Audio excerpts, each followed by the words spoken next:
Hello, I'm Danielle Dupuis, coming to you with our first virtual newscast for the summer. It's Thursday, June 3rd. Here's what's making news. Ontario has lifted its stay-at-home order, but for most, that doesn't mean any easing of restrictions just yet. Vaccination counts across the province are rising, and COVID-19 cases have fallen significantly in the last few weeks, with fewer than 1,000 new cases reported each day this week. But for now, most public health measures remain in place as Ontario edges towards the first stage of reopening the economy. Business owners in downtown Toronto strips of restaurants and retail like this have been desperate to reopen for weeks, but under the province's roadmap to reopen. The wait continues until the start of Stage 1 on June 14th. Then patrons will be allowed on patios and tables of 4 or less, and non-essential retailers will be allowed to open at 15% capacity. Yeah. The framework won't change, so what you're allowed to do will not change. That will stay consistent. But we want to get to Stage 1. Everyone wants to get to Stage 1. Outdoor gatherings continue to be limited to groups under 10, but the province says summer camps will be open for students. You can find more details on the stages in your area on the government website.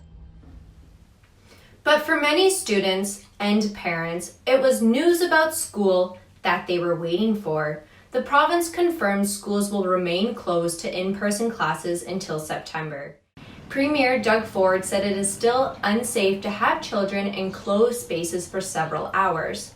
The province is, however, gearing for an outdoor summer, which students can anticipate.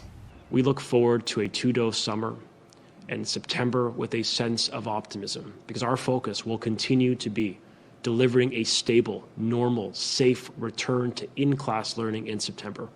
We will continue to do everything we can to protect the summer, September, and the safety of families.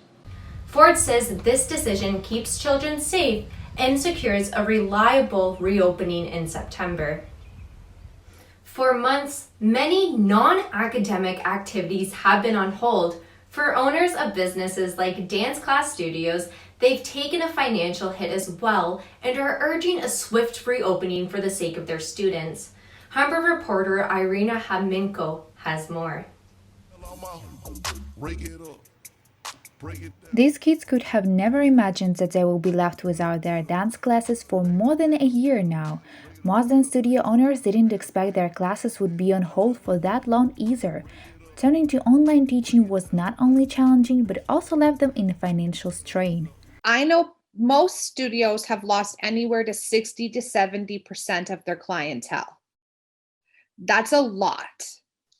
For many, it doesn't feel fair that dance studios were among the first facilities to be closed and will probably be the last ones to reopen in Ontario, unlike other provinces where dance classes are allowed to operate with limited capacity. Dance studio owners believe recreation is not where cases are spreading and feel prepared to follow all the safety regulations if given a chance to reopen. Since many of the dance students are kids, getting back to in-person classes would positively impact not only their physical, but also mental health. I don't want to watch them lose their passion. I also don't want to watch them get depressed. And that's what's been happening is I'm watching all these kids getting depressed. Now, with vaccination in progress, students and dance teachers try staying optimistic and look forward to soon reopening.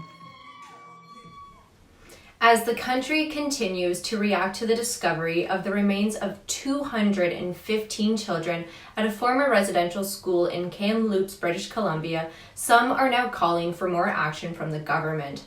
Tyler Cheese has the latest on this story.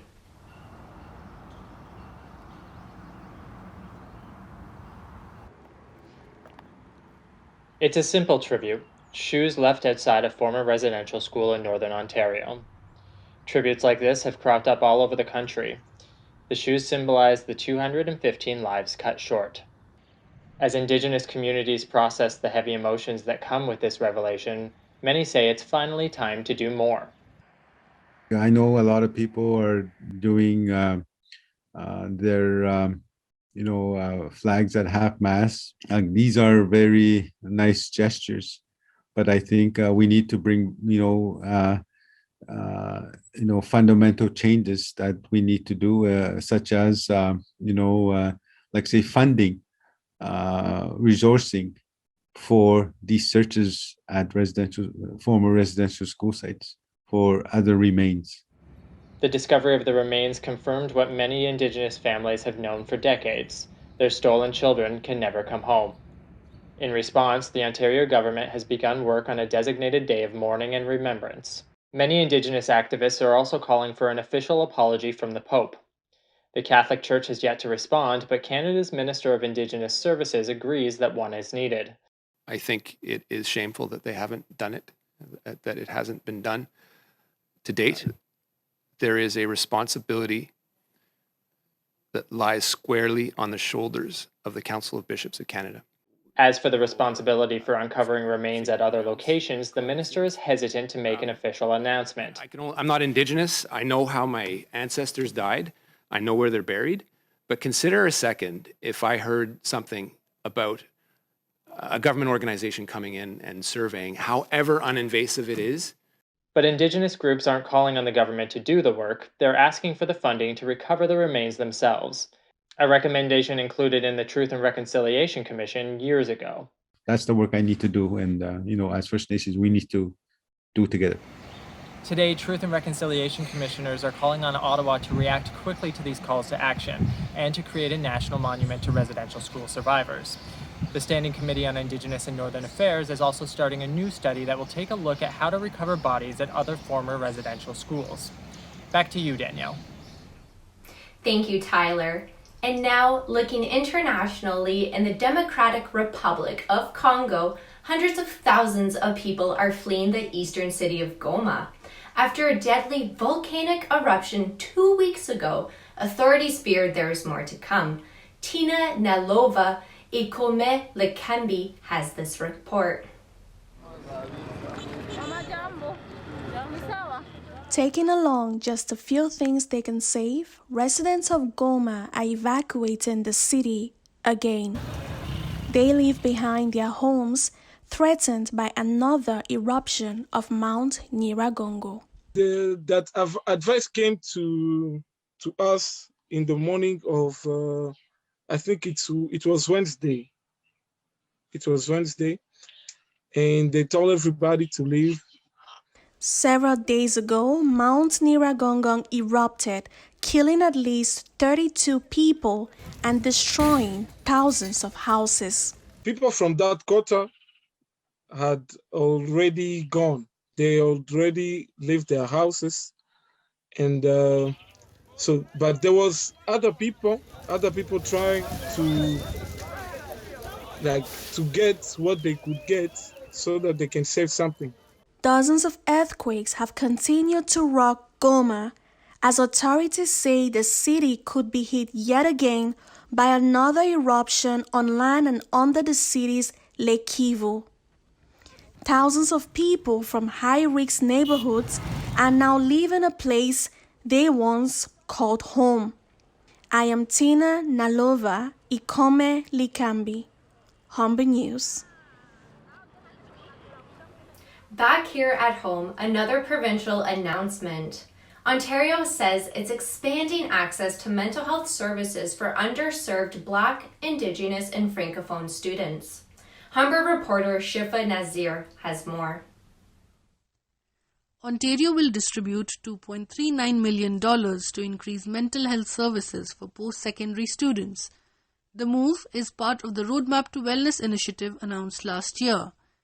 The new funding will support 8 innovative projects at select colleges, universities, and Indigenous institutes. We've expanded programs in universities and colleges and provided additional funding for more healthcare providers to be within the system to be able to provide supports to individuals.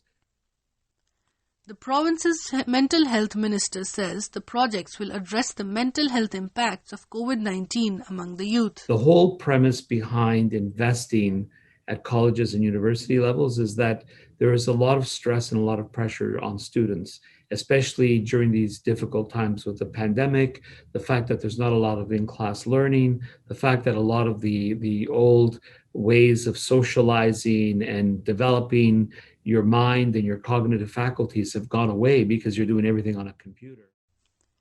The province also says it is providing an additional $7 million to improve community mental health and addiction services. Shifa Nasir for Humber News. Humber College is partnering with the City of Toronto for their second annual Beyond COVID-19 Global Systems Gap Challenge. The challenge splits students into teams and asks them to work together in identifying a specific problem while conducting applied research. Humber reporter Claudia Krichka has more. Morning, good afternoon, and good evening. Humber's Beyond. Student voices are uniting to combat challenges in the City of Toronto. The Beyond Gap Challenge started last year with the intent to fill the gap by addressing issues and problems that arose from the pandemic. This year, Humber College is collaborating with the city to find ways in making Toronto more equitable post-pandemic. The City of Toronto was interested in partnering with us.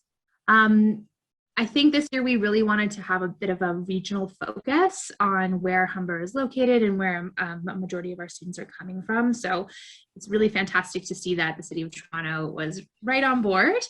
Last year, nearly 400 students participated from 27 different countries. Because we have such a global perspective, even if it does have a geographical context for Toronto, the lenses that the backgrounds of the students who are coming into this program will be able to provide insight from maybe what's happening in their home country or where they're actually participating from, and bring that insight and that understanding. This year's challenge asks participants to address issues within 4 specific research areas: social innovation, health and innovation, economic development, and arts and culture. We know that there's a lot of areas of access and barriers that exist, and if we can in any way provide some insight, I think the City of Toronto will be really on board with that. The Beyond COVID-19 Global Systems Gap Challenge ends June 25th, when submissions will be judged by an expert panel. This week marks the beginning of Pride Month in Toronto, and there are a few more rainbow flags waving around the city. For the first time, the Toronto District Catholic School Board will celebrate Pride this year. It was far beyond time for us to do this, and far beyond time for the TCDSB to, show our commitment to seeing and standing up for and ensuring that our LGBTQ2S+ students feel safe and supported and welcomed inside the 4 walls of our schools. As for outside, most of Toronto's Catholic schools, as well as the school board headquarters, have been flying the Pride flag since Tuesday.